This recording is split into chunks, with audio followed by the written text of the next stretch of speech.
অহন সকাল থেকে কমলাপুর স্টেশনে তো ট্রেনের তেমন যাত্রী চাপ বাড়তি দেখা যায়নি।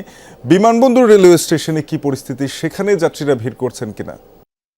যাত্রীরা ভিড় করছেন, বরং আমি বলবো যে বিমানবন্দর রেল স্টেশনে একটু যাত্রী চাপ কমলাপুরের চাইতেও বেশি অনেকটাই, কারণ একটি মাত্র প্ল্যাটফর্ম, যে কারণে অনেক মানুষ একসঙ্গে অবস্থান করেন।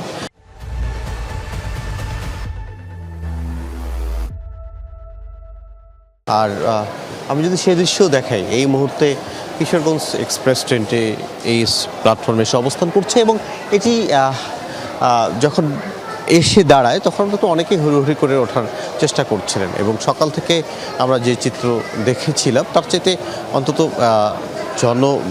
অর্থাৎ যাত্রী সংখ্যা কিছুটা হলেও বেড়েছে, অন্তত এই সকাল 10টার পরে যে ট্রেনগুলো আছে সেই ট্রেনগুলোতে।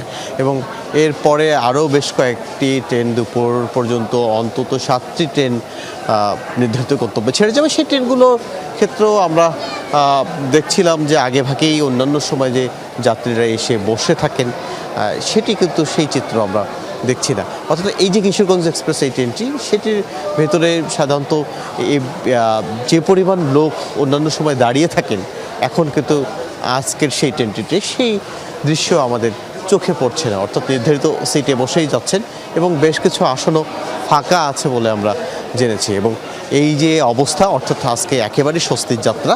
গেল কয়েকদিন যে যাত্রা আমরা দেখেছি, মানুষের যে পরিমাণ ভোগান্তি হয়েছে, গেল বুধবারে একটি দুর্ঘটনাও ঘটে গেল, সব মিলিয়ে ব্যাপক ভোগান্তি ছিল। সেই ভোগান্তির শেষে একেবারে ঈদের আগের দিন মেঘ না চাইতে বৃষ্টির মতো দ্রুত টিকিট পেয়েছেন এবং গতকাল রাত 8টায় যখন টিকিটগুলো অবমুক্ত করা হয়, তারপরে এখনও আমরা যখন এই প্ল্যাটফর্মে দাঁড়িয়ে রয়েছি, যে ট্রেনটি এখন চলে যাচ্ছে, এই ট্রেনের টিকিটও এখনও অনলাইনে মিলছে। অর্থাৎ বেশ কিছু আসন ফাঁকা নিয়ে যাচ্ছে স্বস্তির যাত্রা ঈদের আগের দিন যাত্রীদের। শাফিন।